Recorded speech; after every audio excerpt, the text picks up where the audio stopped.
Before you scroll, answer this. How does a civilization wake up one day with writing, math, law, and a calendar? That's not a beginning. That's a restart. Most people think civilizations grow like trees, slow, messy, step by step. But Sumer doesn't look like a tree. It looks like a blueprint. Because when Sumer appears, it arrives with full systems. Writing, accounting, standardized weights, city planning, law, and timekeeping. So here's the Sumerian problem. If the knowledge didn't develop slowly, where did it come from?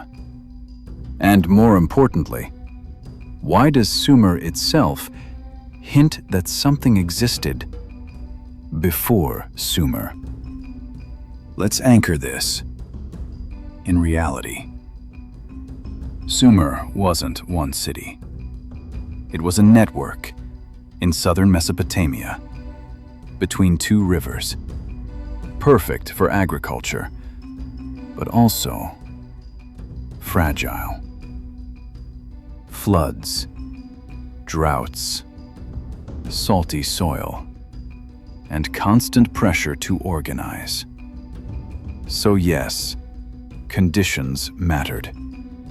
But conditions alone don't explain this. Why do the earliest layers already show complex administration? Why do we see accounting first, before literature? Because the first thing they wrote wasn't poetry. It was inventory. People imagine writing was invented to tell stories. But the earliest writing was cold, practical, almost administrative.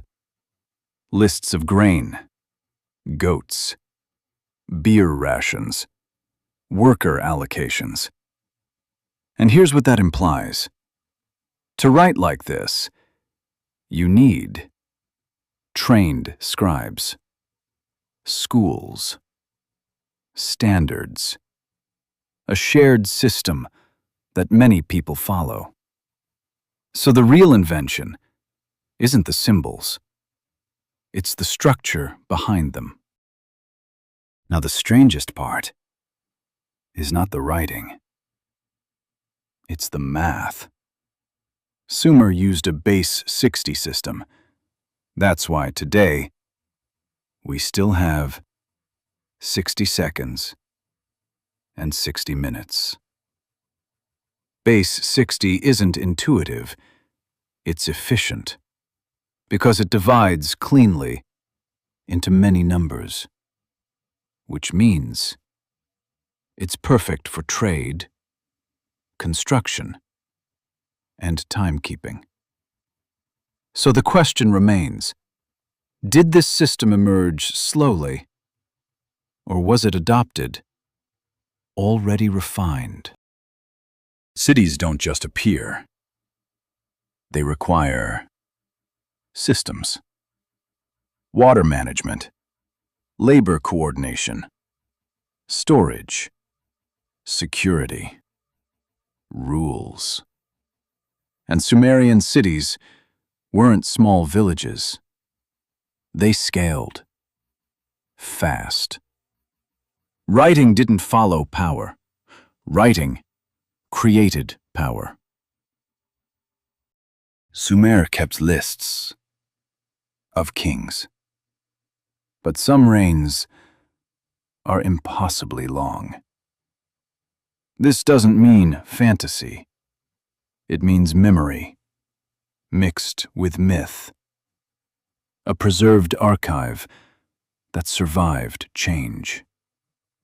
And that tells us one thing. Sumer didn't see itself as a clean start. Across cultures, you see a flood, a collapse, then a rebuilding. In Sumer, this isn't framed as metaphor. It reads like remembered disruption.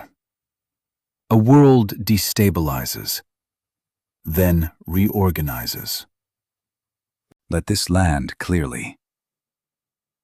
This is not one explanation. It's a pattern. Sumer feels like the second draft. In the next episode, we'll connect these patterns across civilizations. If you want to continue, subscribe. Because if this was knowledge, someone had it before.